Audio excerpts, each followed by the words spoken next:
हर हर महादेव साथियों, एक बार फिर से आपका पंकज शर्मा सोशल एक्टिविस्ट के चैनल पे आपका स्वागत है। और आज हम आपको लेकर आ गए हैं इंदिरा नगर पुल के ऊपर। और आप हमारे साथ देख सकते हैं यहाँ पे काफी ज्यादा जो लोगों को जो परेशानी का जो सामना करना पड़ रहा है। और यहाँ पे पूरे देखो दुर्घटना के पूरे चांसेस यहाँ पे बने हुए हैं। और आज हम आपको एक पुल भी बताएंगे जो पुराना जो हमारा रेलवे पुल था, जहाँ से काफी टाइम के लिए जो गाड़ियां जो निकलती रही हैं। तो हम आपको ले चलते हैं, पंकज शर्मा जी से आप बात कराएंगे और उनका संज्ञान भी लेंगे कि वो क्या कहना चाहते हैं। नमस्ते साथियों, पंकज शर्मा जी हमारे साथ जो जुड़ चुके हैं। और पंकज जी, आपकी क्या राय है इस पे, आप हमें बताइए। नमस्कार सौरभ जी, आज हम यहाँ पर आए हुए हैं आपको मीरा साहब को और जो ब्रिज नगर को रोल मोड़ को जो पुल कनेक्टिविटी है जो हमारे बलोल ब्रिज के बारे में आपको बताने के लिए आया हूँ कि यहाँ से जो आने वाली गाड़ियां हैं वो जब टर्न यहाँ से करती हैं तो देखिए आगे आपको उनको कुछ नहीं दिखाई देता, क्योंकि बीच में ये पुलिस वालों का एक जो कमरा बना हुआ है और साथ में ये जो बड़े बड़े फ्लैक्स लगे हुए हैं, इसकी वजह से ये बड़ा ब्लाइंड मोड है यहाँ पे। तो वहां से आने वाली गाड़ी कई बार काफी तेज होती है, तो जिसकी वजह से इनको आने वालों को बहुत परेशानी होती है। तो हम ये सरकार से ये उम्मीद लगाते हैं, क्योंकि इस तरह बड़े बड़े हादसे होने से टले हुए हैं। हमारे कल परसों ही हमारे से यहाँ से मैं बाइक से जा रहा था और आगे से जब गाड़ी आई तो मुझे संभलना मुश्किल हो गया, क्योंकि वो बहुत तेज थी। तो मैं सरकार से यही उम्मीद लगाता हूं कि ये जो पुल है जो 15 साल लगभग 15 साल से ज्यादा हो चुका है, ये पुल जो बंद किया हुआ है, ये इसकी कनेक्टिविटी क्यों नहीं खोली जा रही। तो पंकज शर्मा जी, हम आपसे पूछना चाहते हैं कि आप हमें जो सबसे पहले वो तो पुल दिखाइए, वो कौन सा पुल है।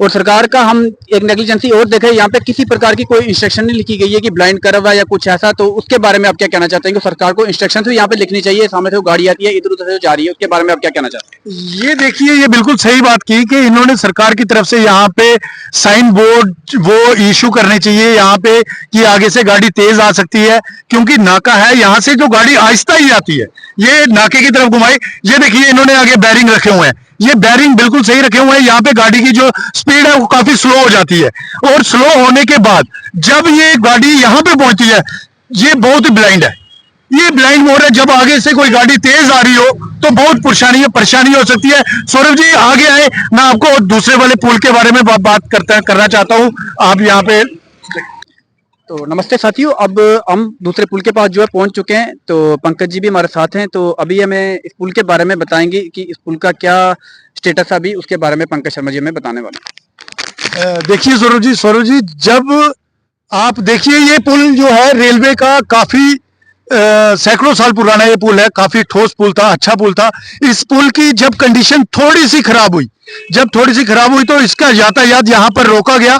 हम जो चाहते हैं, ये देखिए पीछे घुमाए आप कैमरा देखिए, ये यहाँ पे ये कनेक्टिविटी जो बंद कर दी गई है, वहां से जब सीधी गाड़ी आएगी तो कम से कम इस पुल का हम यूज कर सकते हैं। इस पुल को जो काफी देर से रोका गया हुआ है, इस पुल को, इसके बारे में आइए अब हम आपके साथ, हमारे साथ विकास बाली जी भी है यहाँ पे। विकास बाली जी, आपका क्या कहना है ये जो आज हम इस मुद्दे पर जो हमारी डॉक्यूमेंट्री तैयार कर रहे हैं, इस पे आपका क्या कहना है। जी पंकज जी, आपका भी बहुत बहुत शुक्रिया, और सौरभ जी आपका भी बहुत बहुत शुक्रिया, क्योंकि हमारा मकसद यही रहता है कि हमारे समाज में कहीं पर भी कोई दिक्कत आती है तो हम उन मुद्दों को जरूर उठाते हैं। आपके चैनल के माध्यम से मैं आपको 2 दिन पहले की घटना बताता हूँ कि एक ब्लाइंड कर्व होने के कारण मैं गाड़ी ला रहा था और आगे से एक बोलेरो बड़ी फास्ट आई। बदकिस्मती थी या खुशकिस्मती थी, मैं बचा, और वो भी अपने ही समाज का बंदा था। जब मुझे लगा कि हमारे ज्यादातर जो बस्तियां हमारे पुंछी समाज की इसमें जुड़ती हैं इन पुलों से, तो कोई ना कोई बंदा अपना ही हादसा होना है यहाँ पर एक बड़ा हादसा हो सकता था। आपको शायद पंकज जी याद होगा कि एक आरएसपुरा से एम्बुलेंस आ रही थी और हमारा रोई मोड़ का जवान लड़का, वहां पर भी हादसा हुआ था। और पीछे एक बार कथा चल रही थी जहां पर हमारी कुछ महिलाओं को गाड़ी की टक्करें भी बजी थी और एक की डेथ भी हो गई थी रोई मोड़ से। तो इन बड़े हादसों को टालने के लिए पंकज जी, हमें इन चीजों को समाज में बताना बड़ा जरूरी है कि ये पुल रेलवे का था और पुराना पुल जरूर है, लेकिन इसकी मजबूती आज भी उतनी कायम है कि अगर यहाँ से 2 व्हीलर या छोटे ऑटो यहाँ से पास होंगे तो वो हादसे का कारण जो बन रही हैं चीजें वो कम हो जाएंगी। पंकज जी, मैं आपको एक चीज और बताना चाहता हूँ अभी जो हमने नीचे से भी मुआयना किया और ऊपर से भी किया है, इस पुल की इतनी मजबूती है कि आपने देखा कि पिछले दिनों कितना बड़ा फ्लड आया, लेकिन ये पुल नहीं ढह पाया। तो हमारी सोशल मीडिया के माध्यम से ये गुहार है हमारी एडमिनिस्ट्रेशन को, हमारे डीसी साहब को भी कि इसका संज्ञान करें और इस रास्ते को खुला दें, ताकि यहाँ से जो 10-20 हजार जो गाड़ी दिन की इधर से उधर जा रही है, आरसपुरा से सतवारी जा रही है और सतवारी से आरसपुरा जा रही है, ताकि ये हादसे टल सके। तो बाकी पंकज जी यही रहता है हमारा कि समाज में छोटे छोटे मुद्दे उजागर किए जाएं, ताकि हमारी एडमिनिस्ट्रेशन तक ये बात पहुंचे और इन चीजों को सॉल्व किया जाए, क्योंकि ये बहुत ही बड़ा हादसे का कारण बन सकता है। क्योंकि आजकल आप देख रहे हैं पंकज जी कि ज्यादातर मुझे लगता है कि पूरे हिंदुस्तान में 100 या 200-300 बंदे रोज के मर रहे हैं सिर्फ एक्सीडेंट का कारण से। तो अगर हमारे यहाँ पर एरिया में हमारी वजह से कोई एक्सीडेंट का कारण रुक सके, तो मुझे लगता है कि इससे बड़ा सामाजिक काम और कोई नहीं है।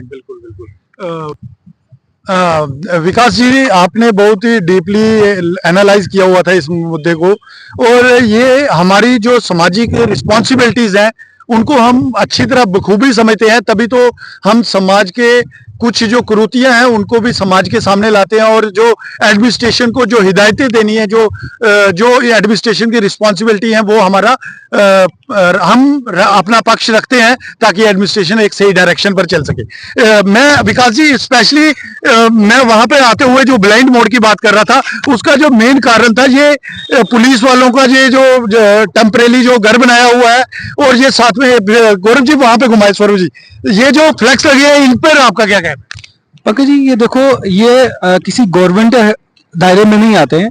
कुछ प्राइवेट लोग अपने एंगल खड़े करके ये फ्लैक्स क्या करते हैं, इसको रेंट पे करने के लिए दे देते हैं, जिसके 1000 रुपये महीना या 500 रुपये महीना उन लोगों को पे आ जाता है।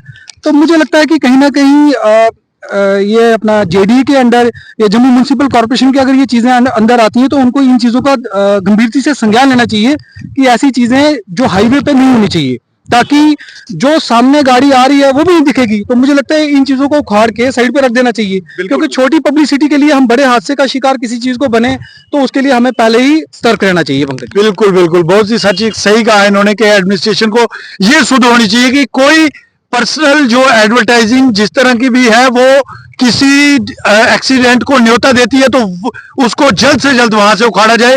और ये जो पुलिस डिपार्टमेंट का ये घर बना है, ये भी हमारे बीच में आ रहा है, जो ब्लाइंड मोड साबित होता है कि वहां से हमें आती हुई गाड़ी नहीं दिखाई देती।